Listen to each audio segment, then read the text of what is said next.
परीक्षा की दृष्टि से देखा जाए तो ये ऐसा विषय है जो प्रश्न पत्र में सीधे तौर पर 2 से 3 अंक पक्के करवा सकता है।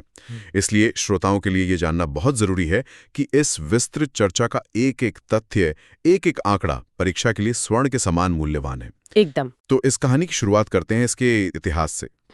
भारत जैसे विशाल और विविधता भरे देश में करोड़ों लोगों को गिनने की ये असंभव सी लगने वाली कवायद आखिर शुरू कैसे हुई? इसकी ऐतिहासिक पृष्ठभूमि अपने आप में एक सिनेमाई कहानी जैसी है। भारत में पहली बार लोगों को गिनने का प्रयास वर्ष 1872 में हुआ था, जब देश में लॉर्ड मेयो का कार्यकाल था। 1872? हाँ, हालांकि ये एक अनियमित यानी नॉन सिंक्रोनस जनगणना थी। पूरे देश को एक साथ एक ही समय पर नहीं गिना गया था। इसके बाद जो पहली नियमित और संपूर्ण जनगणना हुई वो 1881 में लॉर्ड रिपन के समय में शुरू हुई। अच्छा, तो 1881 से ये नियमित हो गई। जी, इसी समय W.W. हंटर पहले जनगणना आयुक्त बने और यहीं से हर 10 साल में ये विशाल प्रक्रिया एक घड़ी की सुई की तरह चलने लगी। 1881 से लेकर आज तक हर 10 साल का ये सफर चलता आ रहा है।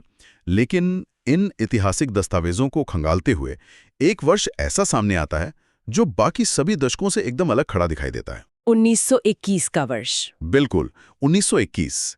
ऐसा लगता है जैसे इस वर्ष ने भारत की जनसंख्या की पूरी दिशा ही बदल दी थी। यहाँ जो बात सबसे अधिक आकर्षित करती है वो है 1921 को दिया गया नाम, महान जनसांख्यिकीय विभाजक या year of the great demographic divide. ये बहुत अहम टर्म है। भारतीय जनसांख्यिकी के इतिहास में ये पहली और एकमात्र बार था जब दशकीय वृद्धि दर बढ़ने के बजाय घट गई थी। ये नकारात्मक दर -0.31% दर्ज की गई थी। इसके पीछे की कहानी बहुत दर्दनाक है। उस समय स्पेनिश फ्लू जैसी भयानक महामारी पूरी दुनिया में फैली हुई थी। और अकाल भी तो पड़ा था। हाँ, बिल्कुल। भारत में पड़े भयंकर अकाल और उस महामारी ने लाखों लोगों की जान ले ली थी। अगर हम आज की कोविड महामारी को याद करें तो 1921 की उस त्रासदी का अंदाजा लगाना थोड़ा आसान हो जाता है कि उस समय स्थिति कितनी भयावह रही होगी। खैर, इसके बाद जब भारत आज़ादी की तरफ बढ़ा तो इस जनगणना को एक कानूनी ढांचा देना जरूरी हो गया। सही कहा। 1948 में सरदार वल्लभ भाई पटेल के नेतृत्व में जनगणना अधिनियम यानी सेंसस एक्ट 1948 पारित किया गया। और इसका संवैधानिक आधार भी बहुत स्पष्ट है। बिल्कुल, अगर इसके संवैधानिक ढांचे पर नजर डालें तो संविधान के अनुच्छेद 246 के तहत 7वीं अनुसूची की संघ सूची में इसे क्रम संख्या 69 पर रखा गया है। इसका सीधा मतलब है कि ये पूरी तरह से केंद्र सरकार की जिम्मेदारी है। और जिस जनगणना पर आज हमारी ये चर्चा केंद्रित है, यानी 2011 की जनगणना, वो कोई छोटी मोटी उपलब्धि नहीं थी। ये समग्र रूप से देश की 15वीं राष्ट्रीय जनगणना थी, लेकिन स्वतंत्रता के बाद की ये 7वीं जनगणना थी। जरूरी है जी। और इस विशाल महायज्ञ का नेतृत्व उस समय के जनगणना आयुक्त सी चंद्रमौली ने किया था। इस पूरी कवायद का आदर्श वाक्य भी बहुत प्रभावशाली रखा गया था। हमारी जनगणना हमारा भविष्य, यानी आवर सेंसस आवर फ्यूचर। और इसका शुभंकर भी तो था। हाँ, इसका शुभंकर एक महिला प्रगणक यानी एक फीमेल एन्यूमरेटर थी। ये वास्तव में उन लाखों शिक्षकों और कर्मियों के लिए एक सम्मान था जो पैदल, साइकिलों पर या नाव के जरिए घर घर जाकर ये आंकड़े जुटाते थे। अब अगर हम समग्र जनसंख्या के उस पैमाने की बात करें जो इन कर्मियों ने इकट्ठा किया, तो 2011 में भारत की कुल जनसंख्या 1.21 अरब दर्ज की गई। सटीक आंकड़ा था 1,21,91,422। मतलब एक विशाल आंकड़ा। हाँ, और इसमें पुरुषों की हिस्सेदारी 51.54% यानी लगभग 62.32 करोड़ थी, और महिलाओं की हिस्सेदारी 48.46% यानी 58.75 करोड़ थी। दुनिया भर की आबादी में भी तो हमारी हिस्सेदारी काफी बढ़ गई थी। बिल्कुल, ये 17.5% हो गई थी। जबकि भौगोलिक दृष्टिकोण से ध्यान देने वाली बात यह है कि भारत के पास पूरे विश्व का केवल 2.4% क्षेत्रफल ही है। यहाँ चीजें वास्तव में दिलचस्प हो जाती हैं। सिर्फ 2.4% जमीन पर दुनिया के 17.5% लोग। इस विशाल जनसंख्या को अगर थोड़ा सिनेमैटिक नजरिए से विजुअलाइज करें तो भारत के सिर्फ 2 राज्यों उत्तर प्रदेश और महाराष्ट्र की जनसंख्या को अगर मिला दिया जाए तो वो अमेरिका की कुल जनसंख्या से भी अधिक हो जाती है। ये पैमाना सच में दिमाग को झकझोर देने वाला है। राज्यों के इन आंकड़ों का गहराई से विश्लेषण करें तो 16.5% आबादी के साथ उत्तर प्रदेश सबसे अधिक जनसंख्या वाला राज्य है। इसके बाद 9.28% के साथ महाराष्ट्र दूसरे स्थान पर आता है। और सबसे कम? वहीं दूसरी ओर न्यूनतम जनसंख्या वाला राज्य सिक्किम है, जहां पूरे राज्य में केवल 6.1 लाख के करीब लोग रहते हैं। केंद्र शासित प्रदेशों यानी यूटी की स्थिति भी कम रोचक नहीं है। सर्वाधिक जनसंख्या निश्चित रूप से राष्ट्रीय राजधानी दिल्ली में है, लेकिन न्यूनतम जनसंख्या लक्षद्वीप में दर्ज की गई, जहां आबादी मात्र 64,473 थी। एक तरफ करोड़ों की भीड़ और दूसरी तरफ कुछ हजारों की शांति। इस आबादी के भीतर जो आयु संरचना छिपी है, वो अर्थशास्त्र और भविष्य की नीतियों का सबसे बड़ा निर्धारक है। इसे ही हम जनसांख्यिकीय लाभांश या डेमोग्राफिक डिविडेंड कहते हैं। इसे थोड़ा आसान भाषा में समझते हैं। यह एक ऐसी स्थिति है जहां काम करने वाले लोगों की संख्या उन पर आश्रित लोगों जैसे बच्चों और बुजुर्गों से ज्यादा होती है। 2011 के आंकड़ों के अनुसार हमारी 30.9% आबादी 0 से 14 वर्ष के बाल वर्ग में आती है, जो एक बड़ा हिस्सा है। लेकिन जो सबसे बड़ा हिस्सा है वो 15 से 59 वर्ष का कार्यशील आयु वर्ग है, जो 60.5% है, और 60 वर्ष या उससे अधिक आयु के बुजुर्गों की आबादी 8.6% है। दिलचस्प तथ्य यह है कि इस बुजुर्ग आबादी का सबसे अधिक अनुपात केरल राज्य में देखा गया। इसी आयु संरचना ने भारत को दुनिया के सबसे युवा देशों में से एक बना दिया। 2011 में भारत की माध्यिका आयु यानी मीडियन एज लगभग 24.9 वर्ष दर्ज की गई। इसका सीधा सा अर्थ है कि हमारी आधी से ज्यादा आबादी 25 साल से भी कम उम्र की है। ये ऊर्जा का एक बहुत बड़ा स्रोत है। लेकिन यह ऊर्जा किस गति से बढ़ रही है, ये दशकीय वृद्धि दर से स्पष्ट होता है। 2001 से 2011 के बीच 10 सालों में राष्ट्रीय औसत वृद्धि दर 17.7% रही। ये पिछले दशक से कम थी ना? हाँ, एक अच्छी खबर ये थी कि वृद्धि की गति में थोड़ी कमी आई थी, क्योंकि 2001 में ये दर 21.5% थी।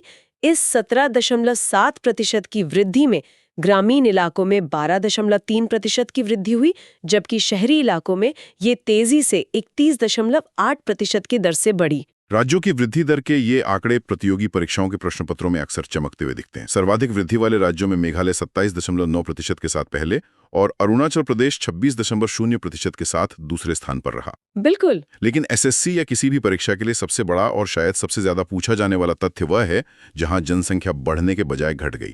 वो राज्य है नागालैंड, जिसकी दशकीय वृद्धि दर -0.6% दर्ज की गई। 2011 की पूरी जनगणना में ये देश का एकमात्र ऐसा राज्य था जहां जनसंख्या में नकारात्मक वृद्धि देखी गई। न्यूनतम वृद्धि दर की सूची में दूसरा स्थान केरल का रहा, जहां ये सिर्फ 4.9% थी। और केंद्र शासित प्रदेशों में सर्वाधिक वृद्धि दादरा और नगर हवेली में 55.9% की भारी दर से हुई और न्यूनतम लक्षद्वीप में मात्र 6.3% रही। बढ़ने की इस गति का सीधा असर इस बात पर पड़ता है कि हम कितनी घनी आबादी में रह रहे हैं। जनसंख्या घनत्व यानी 1 वर्ग किलोमीटर के दायरे में औसतन कितने लोग रहते हैं। 2011 में ये राष्ट्रीय औसत 382 व्यक्ति प्रति वर्ग किलोमीटर हो गया, जो 2001 में 324 था।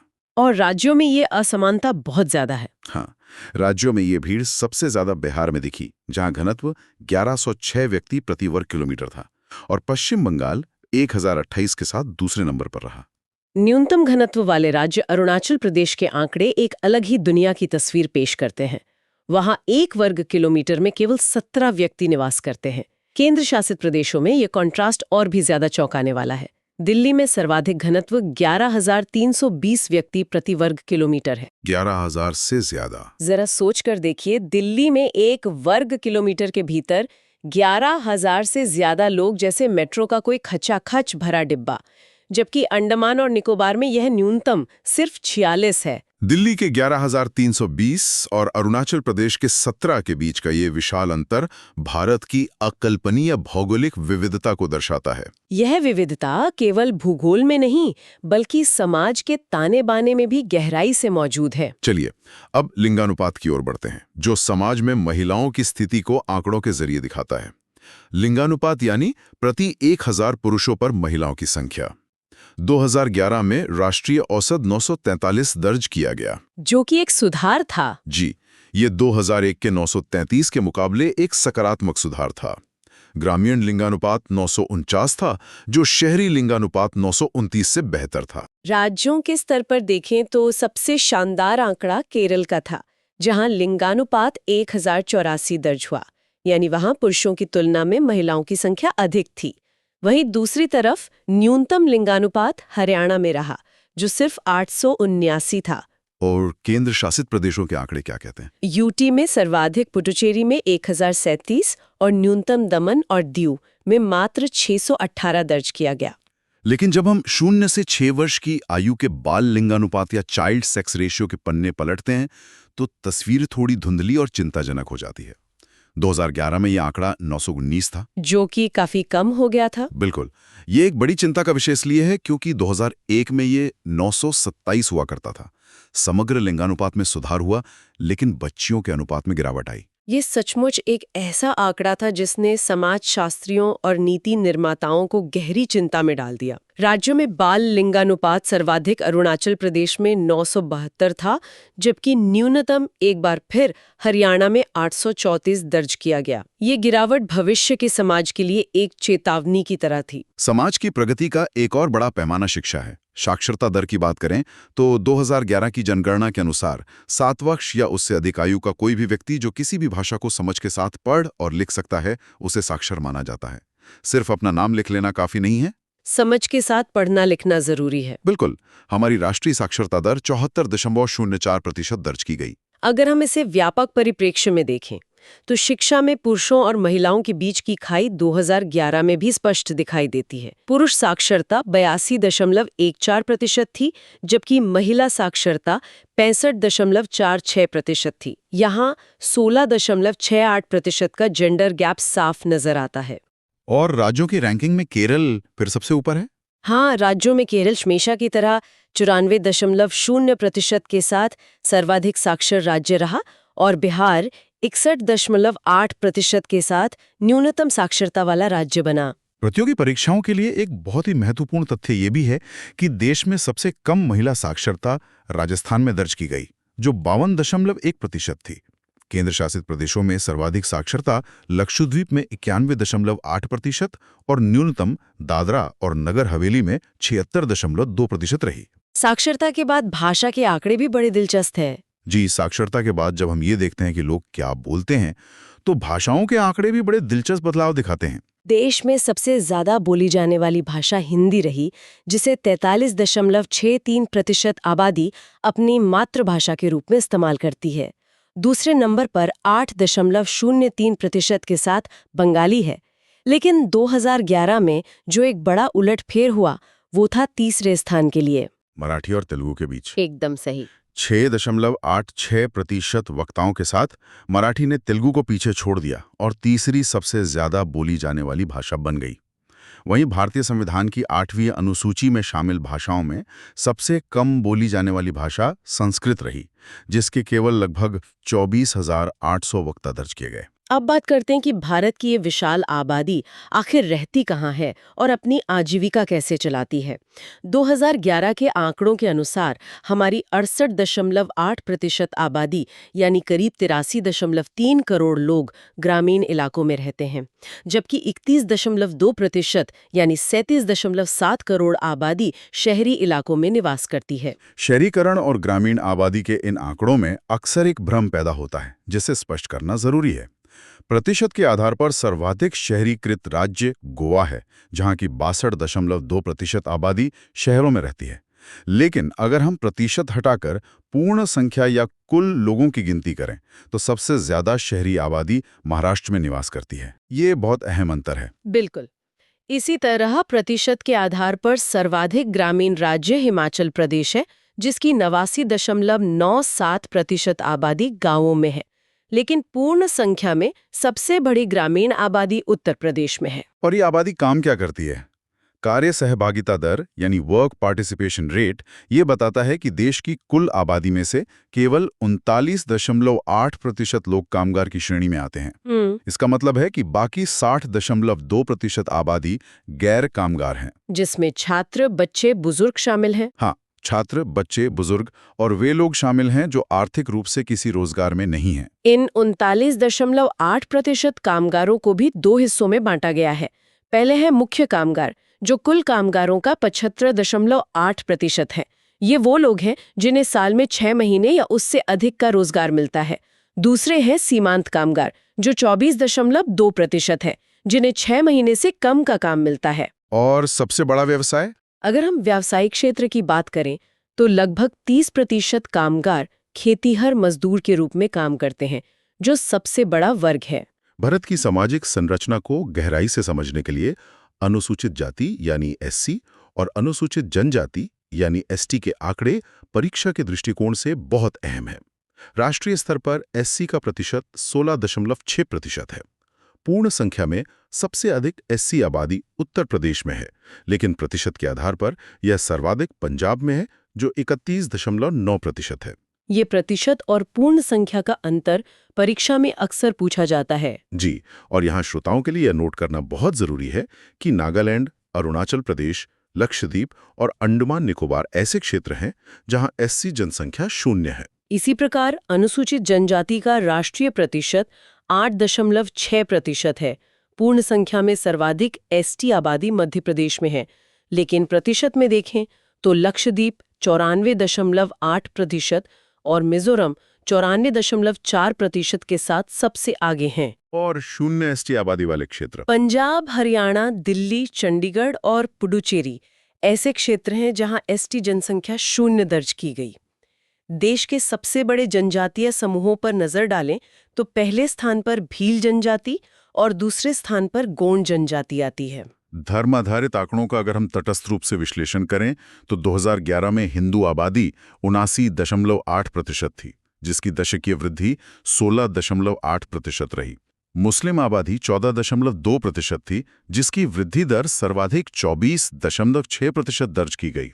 और बाकी धर्मों के आंकड़े? इसके अलावा ईसाई 2.3%, सिख 1.7%, बौद्ध 0.7% और जैन धर्म को मानने वाले 0.4% थे। जैन धर्म की दशकीय वृद्धि दर सबसे कम यानी मात्र 5.4% रही। ये तो हुए राष्ट्रीय और राज्य स्तर के बड़े परिदृश्य। लेकिन जब हम माइक्रो लेवल पर यानी जिलेवार चरम आंकड़ों की गहराई में जाते हैं तो ये विविधता और भी सूक्ष्म रूप से सामने आती है। जिलेवार जनसंख्या में महाराष्ट्र का ठाणे जिला पूरे भारत में सबसे ऊपर है, जबकि अरुणाचल प्रदेश की दिबांग घाटी में देश की न्यूनतम जिला जनसंख्या है। जिलेवार घनत्व का आंकड़ा भी तो अकल्पनीय है। उत्तर पूर्व दिल्ली जिले का घनत्व 37,346 व्यक्ति प्रति वर्ग किलोमीटर है। इसके ठीक विपरीत अरुणाचल की दिबांग घाटी में घनत्व सिर्फ 1 व्यक्ति प्रति वर्ग किलोमीटर है। सच में ये बहुत बड़ा अंतर है। वृद्धि दर की बात करें तो अरुणाचल के ही कुरुंकुमे जिले में सर्वाधिक 111.01% की आश्चर्यजनक वृद्धि हुई, जबकि नागालैंड के लोंगलैंग जिले में -58.39% की भारी नकारात्मक वृद्धि देखी गई। और जिलेवार साक्षरता में मिजोरम का सेरछिप जिला 97.91% के साथ सबसे आगे और मध्य प्रदेश का अलीराजपुर जिला 36.10% के साथ सबसे पीछे रहा। इन सब के बीच एक और पहलू है प्रवास या माइग्रेशन। लोग एक जगह से दूसरी जगह क्यों जाते हैं? 2011 के आंकड़ों के अनुसार भारत में कुल प्रवासी जनसंख्या 45.36 करोड़ थी, जो कुल जनसंख्या का लगभग 37% है। इनमें से 88% प्रवास राज्य के भीतर ही होता है। सबसे अधिक पलायन कहाँ से हुआ? सबसे अधिक आउट माइग्रेशन यानी पलायन उत्तर प्रदेश से हुआ, जिसके बाद बिहार का नंबर आता है। और सबसे अधिक इन माइग्रेशन यानी प्रवासियों का आगमन महाराष्ट्र में हुआ, उसके बाद दिल्ली में। प्रवास के कारणों में एक बहुत स्पष्ट जेंडर डिवाइड दिखता है। लगभग 49% प्रवास का मुख्य कारण विवाह होता है और ये मुख्यतः महिलाओं में देखा जाता है। वहीं पुरुषों के प्रवास का सबसे बड़ा कारण रोजगार या काम की तलाश होता है। बुनियादी सुविधाओं के आंकड़े भी काफी कुछ बयां करते हैं। बिल्कुल। जब हम लोगों के रहन सहन और घरेलू सुविधाओं पर नजर डालते हैं तो विकास की असली ज़मीनी हकीकत सामने आती है। 2011 में 67.2% घरों में बिजली की सुविधा दर्ज की गई थी। नल के पानी की सुविधा सिर्फ 43.5% घरों में थी। लेकिन सबसे चौंकाने वाला आंकड़ा ये था कि 53.1% घरों में शौचालय नहीं था। तो इस सब का असल मतलब क्या है? श्रोताओं के लिए ये एक सिनेमाई कॉन्ट्रास्ट है जिसे विजुलाइज करना चाहिए। 2011 के उस भारत में 63.2% घरों में मोबाइल या टेलीफोन मौजूद था। 47.2% घरों में मनोरंजन के लिए टेलीविजन था, लेकिन 53.1% घरों में एक बुनियादी शौचालय की सुविधा नहीं थी। ये आंकड़े स्पष्ट रूप से दिखाते हैं कि तकनीक